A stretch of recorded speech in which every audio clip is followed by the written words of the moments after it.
So it's wonderful to meet you. Thank you for taking a minute out today. Yeah.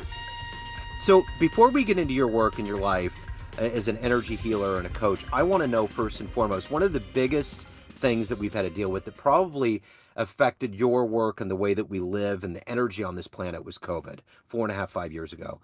Yeah. How did you make it through that, and how many ways of living through that time period are still a part of your world today? Well, that is actually when my journey started. Okay. I was considered an essential worker, even though I was an accounts payable manager for a rental company. We rented construction equipment. And so I still had to go into the office 3 days a week. I think I got to work from home 2 days a week at that time. And I was in a place where on the outside, like life was absolutely wonderful.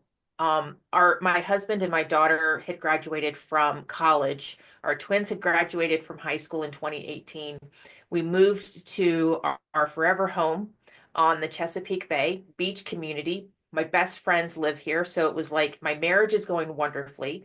So on the outside, like everything was great, but on the inside, I was suffering. I was dying because I had struggled with anxiety and depression myself for so many years. And because I was a busy mom, I worked full time, I had a husband to take care of. I pushed all that down. Yeah. I just pushed it away and I was like, nope, we're not going to deal with this today. We're not going to do it. I did a lot of self-medication through caffeine and food and drinking. And I had actually quit smoking, which was like a huge bonus previous to 2019. And I quit smoking for like almost 10 years. But when I didn't have that over scheduling going on to keep me preoccupied, my anxiety and depression started coming back up, going, oh, hey, can you pay attention to us now? Yeah. Like you've ignored us for so many years. We need your time. And again, I tried to push them away. I started drinking more. I started smoking again, gained a ton of weight back, and it was just awful. Um, one of two things was needed to happen, and this was by the end of 2019, beginning of 2020, like January, February.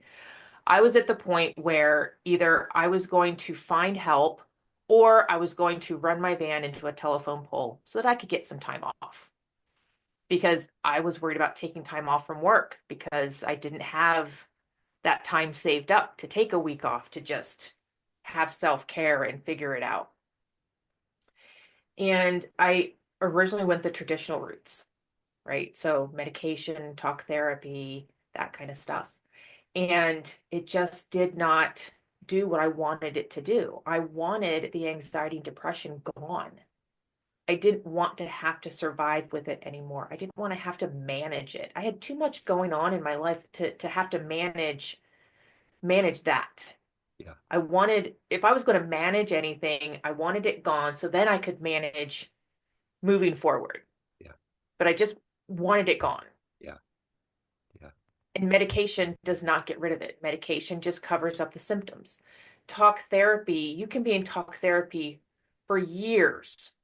And I know this because my mom is still in therapy. She's diagnosed bipolar, borderline personality disorder, and she has been in therapy for as long as I can remember. And nothing has changed. Yeah. Um, I don't know what they talk about during their therapy sessions, so I don't exactly know why it hasn't changed, but um, there wasn't things moving forward for me.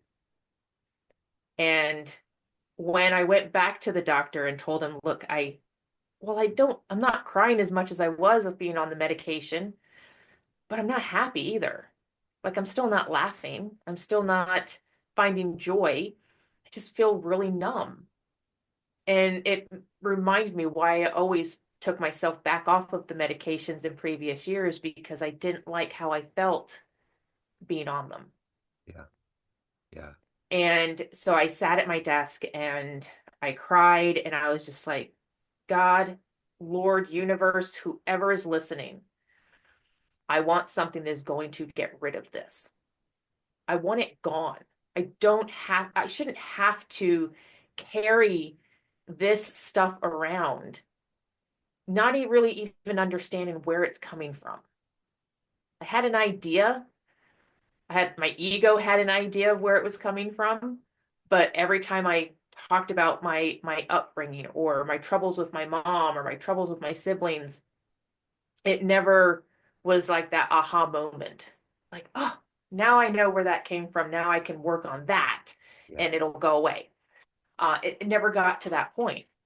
And so I did a Google search for holistic emotional healing because I did not want to take supplements. I did not want to take medications. I didn't want to ingest anything. And I didn't have the capacity to change my diet, right? Because, whole foods are so much better for our mental health than processed foods. And we all know this, but I just was not in that state of mind.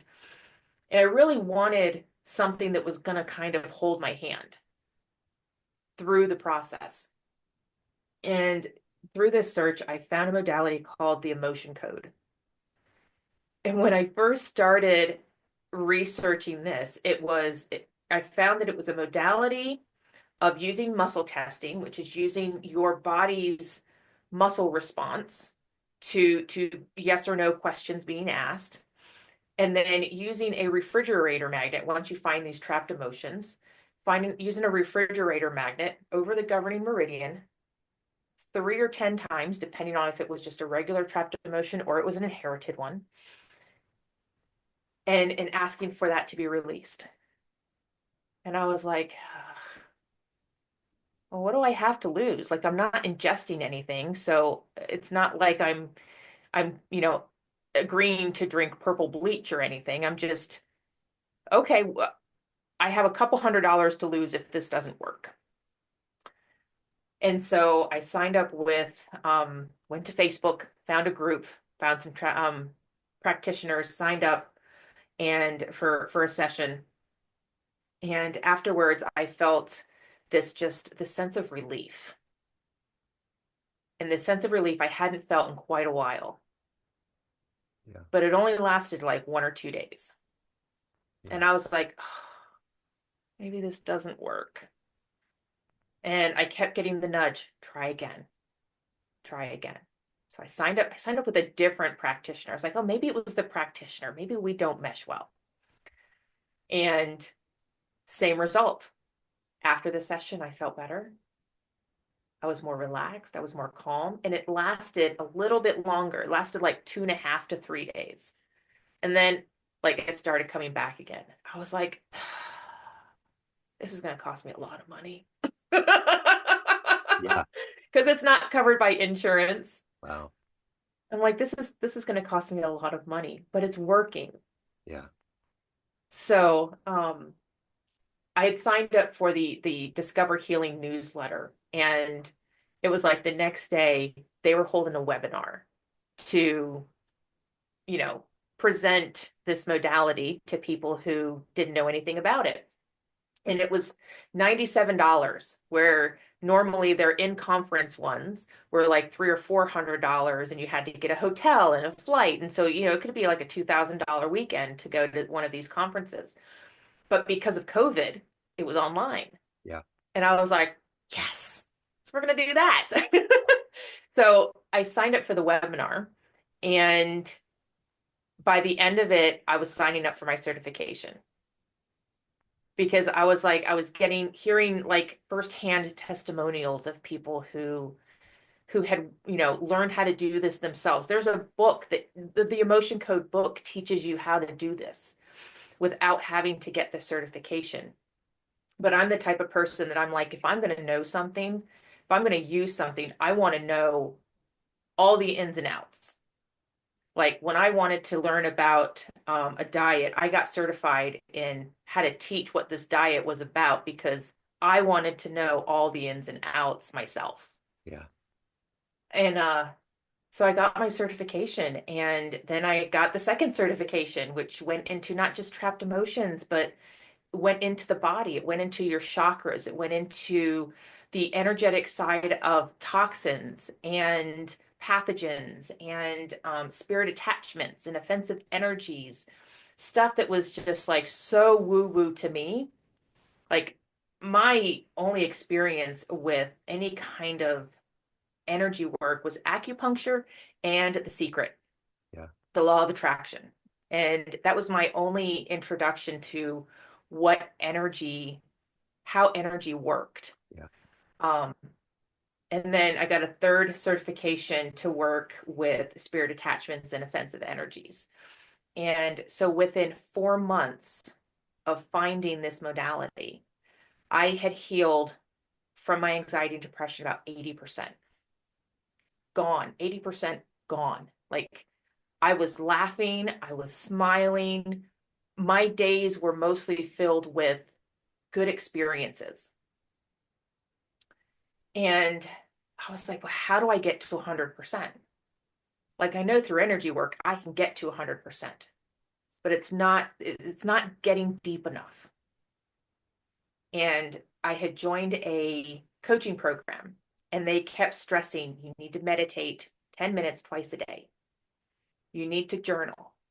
You need to go for walks. You need to exercise. You need to eat better. And I'm just like, oh, I've done all that before. And it didn't work. And one of the other practitioners in the group said, but look at how much stuff you've cleared over the last 4 months. He goes, I bet if you try it again, it'll more likely stick this time. And it did Yeah. because I didn't have all of that baggage, that energetic baggage that was holding me back from being able to sit in silence for 10 or 15 minutes. Yeah. And journaling, I had to do a separate session around that. My mom I'd written my sister a letter when I was like 12 or 13 years old. She had moved out and moved across the states. Um, and so I'd written her a letter, and I had not written her a letter at all since she moved out. And so my mom thought this was very weird. And so she opened the letter while I was at school, took it out of the mailbox and opened it and read it, and then called me home from school to discuss what was in the letter. Granted, what I put in that letter, no 13-year-old should be doing, Yeah. but that stopped me. That moment in time of her opening that letter and reading it prevented me from ever writing down my feelings ever again.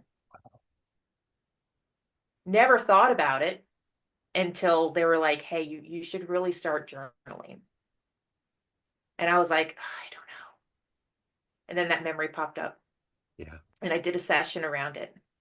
And there was a lot of fear of being found out, or just being called names. All this stuff was coming up that were in these little energy balls that were just sitting in my energy, Yeah. that were just like, nope, we're just going to reinforce that you do not want to journal. Yeah. Wow. Yeah. And so once I got that cleared, I could start journaling again. Yeah.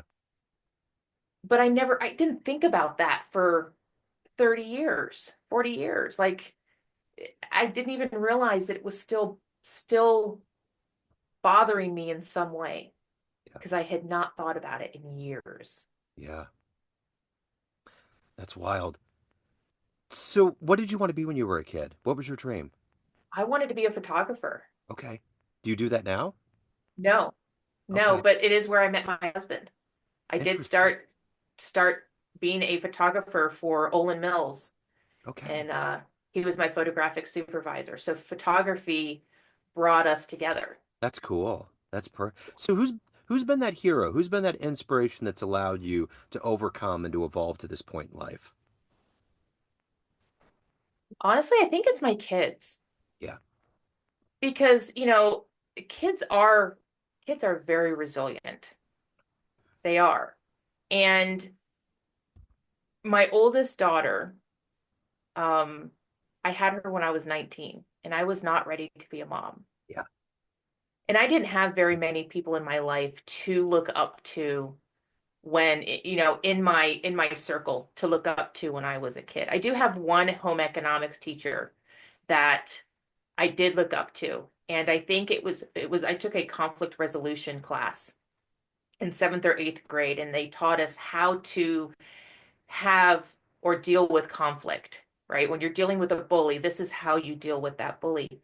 And I strongly believe that that class helped me through a lot of being able to deal with conflict. But when I had my daughter, I had to grow up much faster than I probably needed to because I had to be a mom. I wasn't ready. It took me about 6 months to really come to terms with, oh my gosh, I have this little baby that I need to take care of, that I need to help raise.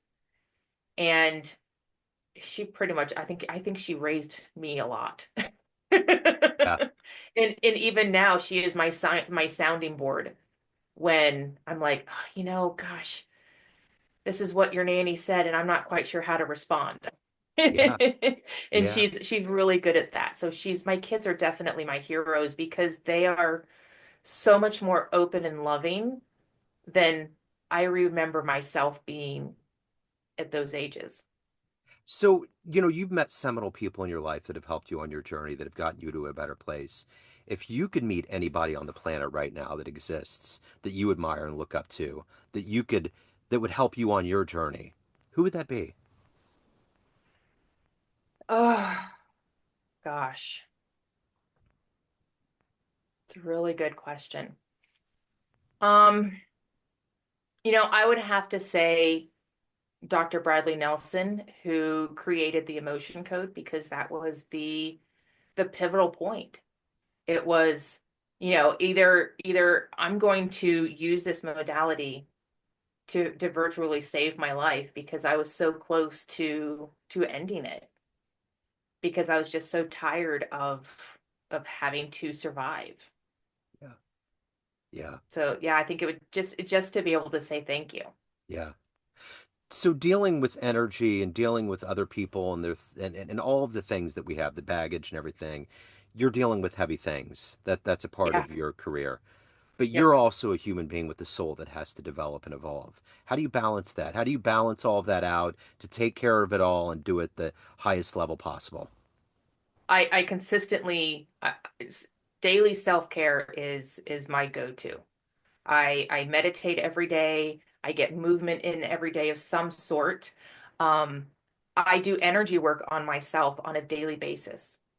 I also set up protections for myself, energetic protections. When you walk into a room and you can tell how somebody's feeling by just walking into the room, Yeah. right? You know when your wife has had a bad day. When you walk into the room, you're just like, oh, Yeah. right? So I put a protection up against around me so that I don't absorb what other people have. Yeah. It's not 100% Right. because, energies are their energies. They can transform. Yeah. They can move. And sometimes those energies that are attached to us or other people are not very nice energies. Yeah. And they can shift like a chameleon and be like, oh, well, I'm going to be like this, so then they'll want me around more often. Yeah. Some of those energies attach to people when they're in very low vibrations, when they're feeling very low, when they're stuck in their addictions, when they're stuck in their, oh, woe is me. It's kind of like calling in imaginary friends, and these imaginary friends are helping you to feel better. And then you wake up and you're like, oh, I really need to get my crap together. Yeah. Yeah. But then they're attached to you, and they start pulling you back and pulling you back. And that's where people start to repeat patterns because they don't realize that they've created this relationship with that energy. And you've got to break that relationship with that energy so that you can move forward. Do you think technology is ever going to get to a point where they're going to come up with some kind of glasses or some kind of aid that's going to allow people to see energy? You know how people can see colors and see Hmm. how things flow. Do you think A, do you think that will happen? And B, do you think that will be positive for humanity to have that at their disposal? I think it'll happen. I mean, you can already see, hot and cold through a thermal camera. Right. Sure. And there's biofeedback cameras where you can see colors from that are around, they have aura pictures that Yeah. can be taken. Um, I think it's still so woo-woo. It's still so um people have a hard time believing what they can't see. Yeah, true. Even I have done, I've been doing energy work for almost 5 years now. And my kids still don't ask me to do energy work for them unless they've been suffering for a few weeks with a cold or something. Yeah. Um, because their logical minds are still like, I can't see it. Yeah. It's kind of like spirituality. It's like a Yeah. little kid saying, "Well, I don't know what God looks like. Right. Where's God?" It's that Yeah. whole and the Missouri state motto is the show me state, so we're always in that fix here. We always have to see something. So I Yeah. totally get it. Yeah. But the results that people get from consistent energy work prove that it works. Yeah. Although most people will not admit that they have used energy work and these are the results. I had a client that wanted me to, I see this client weekly, and it's all through email. The last time I think I spoke to her on the phone was like 2 years ago. Yeah. And so we've done weekly, and I work on her family. It's all different things. And so 2 weeks ago, she wanted me to work on her getting a full-time teaching position. And I was like, okay, I can do that. So I set the intention that we were going to clear any blocks that were preventing her from receiving a full-time, highly paid teaching position that was going to be for her highest and best. And then last week, she posted on Facebook that she got a teaching position, a full-time teaching position with good benefits and high pay. She didn't acknowledge the energy session, Yeah. but she got the job. I know that my work with her is impactful. Yeah. I can see it every day in my clients. I have clients who have gone from on the brink of suicide to living a very fulfilling, thriving, happy life Yeah. for them. And that means the world to me. So at the end of the day, everyone has a perception of you, family, friends, clients, everyone that knows you, but you run the show. What's your Mhm. perception of you? Who do you think you are? Mm. I am I'm a very loyal friend who really wants to help everybody feel better, almost to my detriment. I have to learn to step back and let people go through their own journey. Yeah. Um, yeah, that's definitely a part of me that has been coming up a lot recently. Yeah. It's like I really need to step back and stop trying to help so much. So we get off this call, you can get into a time machine and go back and any period of human history and see one event with your own eyes. What would you love to have seen happen? Mm. I say this only because I would love to go back to try to help change people's perceptions, but I think it would be the Salem witch trials. Yeah. I would love to go back and try to get people to see that, we're all witches. You make some tea or some stew or any kind of recipe. You're That's witchcraft. You're putting Yeah. ingredients together to help somebody feel better. Yeah. Pharmaceuticals, those are witchcraft. Yeah.